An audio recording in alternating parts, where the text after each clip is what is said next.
time to talk about cheating in chess. For those of you who've been under a rock, there's been a ton of stuff happening in the online chess world, including a 14th world champion who has become a self-proclaimed expert on cheating statistics. Vladimir is actually amazing. Shout out to Vlad, and we deeply respect him. Believe it or not, this is not going to be a segment where I'm even necessarily defending Chess.com or making disparaging jokes at the 14th world champion's expense. We respect him and his opinion. We respect Fabiano Caruana, his opinion, the C-Squared podcast. We respect everyone in their opinion.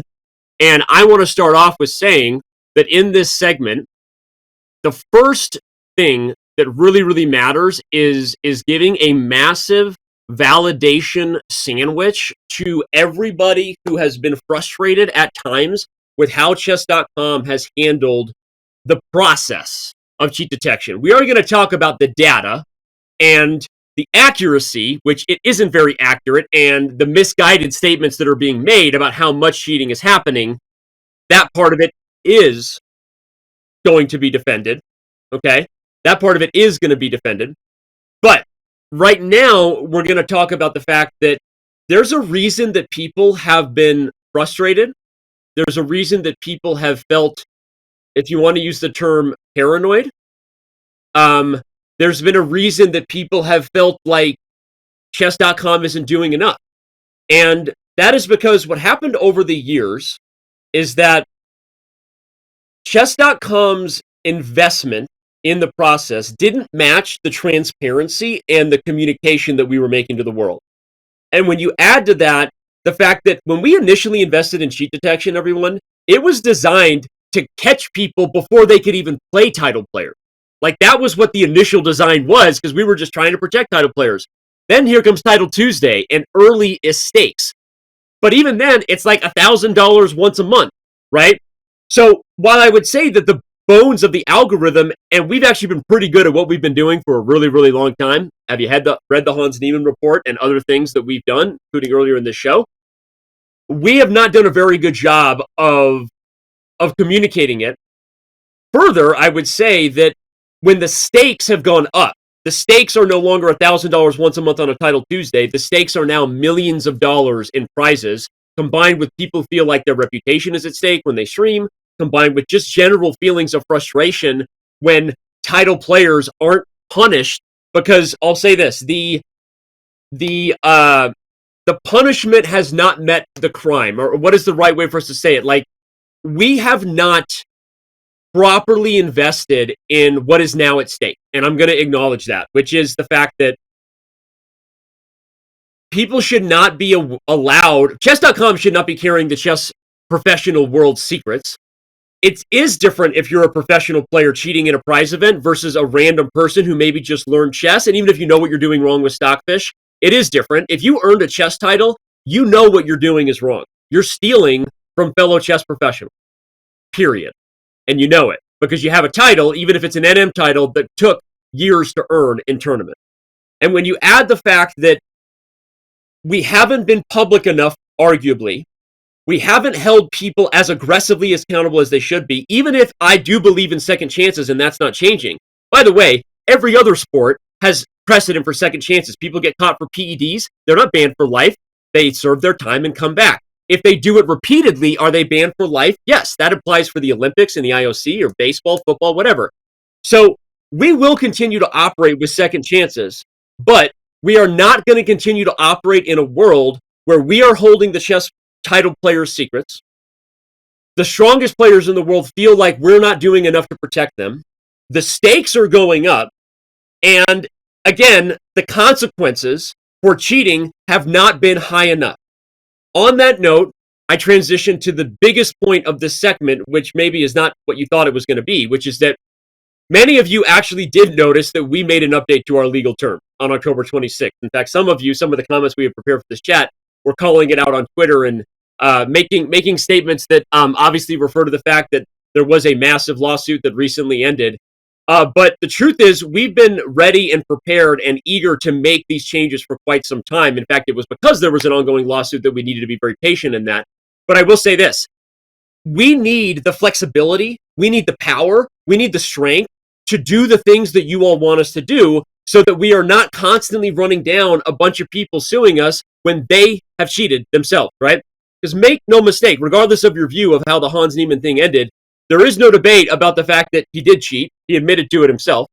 Now, you can debate about the level of cheating that he admits to or not. Our Hans Niemann report or him. He was dishonest about it. That's not debatable. Whether you believe our version of his dishonesty in terms of what he did competing in prize events, or whether he just kept it a secret because he didn't want to talk about it. He tried to pull a Lance Armstrong and say that he barely cheated, right? So, but be very clear. What is undebatable is that he cheated and he was dishonest about it. The only thing that's debatable is the level of cheating and his dishonesty. Our version says it one way. His version says it another way. There may or may not be a documentary on this someday that is going to tell another huge part of the story. But what I will say is this. We need the flexibility and the power to run down everything that you want us to do. And if someone cheats and lies and then decides to sue, no matter who they are, we need the flexibility to attack it. So this is not like Chess.com is protecting their ass so that they don't get sued again. This is us acting responsibly because we're growing up as a company and we want to do the things that you want us to do. So, massive validation to Vladimir Kramnik, who's been frustrated, Fabiano Caruana, people who've been frustrated and paranoid at times because of a process that we allowed to get out of control. I am saying this is our fault. And I am saying that we are now investing even more than you would ever think we could. It starts legally, gives us power. Title player cheaters, be warned, because the game is changing and you are not going to have your things kept secret.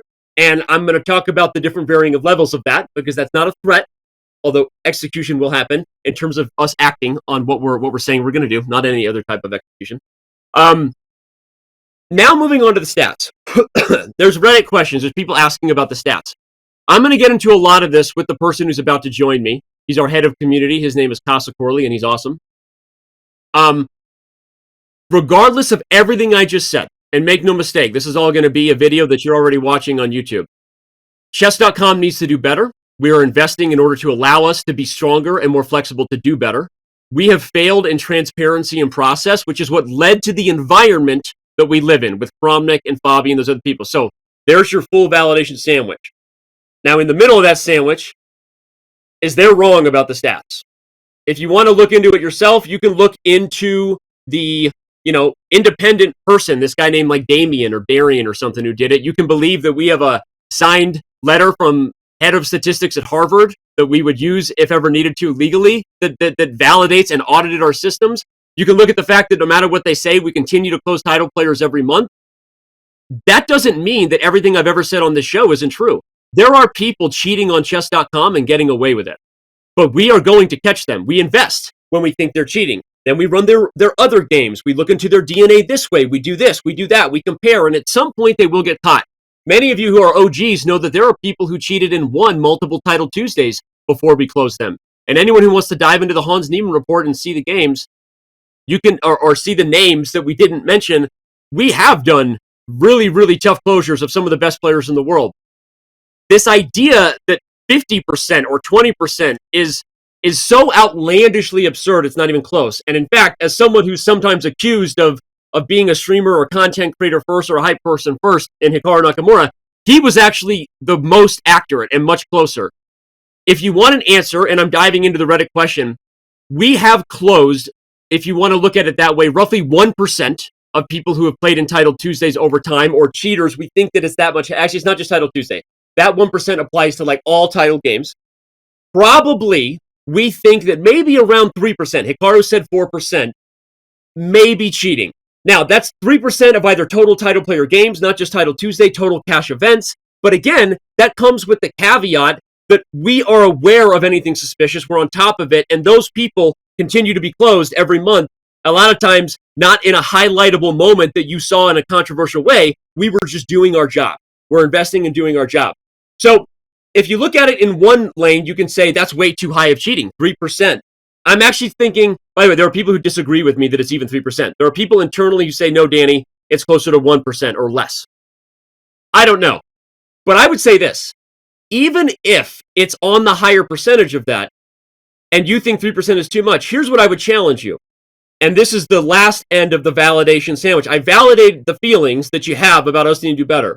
But the moment that all the top 10 and 20 players in the world who live in my DMs want to come forward and say, I would rather, Danny, I would rather you have ruined Ali Reza Farouja's career, who I accused of cheating. You know who you are. I would rather you have ruined Norbek Abdusaturov's career, who I accused of cheating. And I won't go down more lists. I would rather that, because I actually do think closing 3 people out of 100 is a fair thing. I'm willing for you to do that. I'm willing to go full Oxbow incident on this and mob mentality in it. Until you're willing to say that publicly, like, the answer is no, because I would actually argue those same stats protect you, every one of you. We actually are doing a phenomenal job. Anything more than 3% or even 5% is pure paranoia. It is. We're doing an amazing job. And then if you're willing to, kill the innocent, sorry for the bad metaphor, right? Then we'll have a conversation, because until then, everyone else can armchair quarterback their stat view, and we have to act with kindness and accountability, because we have to assume innocence before guilt, regardless of how people view the stats. So, there you go. We are investing. We are kicking ass. Our legal terms are even better. People are not going to lie and cheat and then be able to sue us in the future. And everything that's being said currently about our stats is misguided at best. It's just wrong. Talk to real statisticians and look at the math and the data we're doing, as well as the manual stuff that really is very hard when it comes to catching title players for cheating. We're going to talk about some of that as much as we can. And with that, I end my scene. I drop my mic. We end this YouTube video. By the way, Mittens Doll, you can get it if you're watching this on YouTube.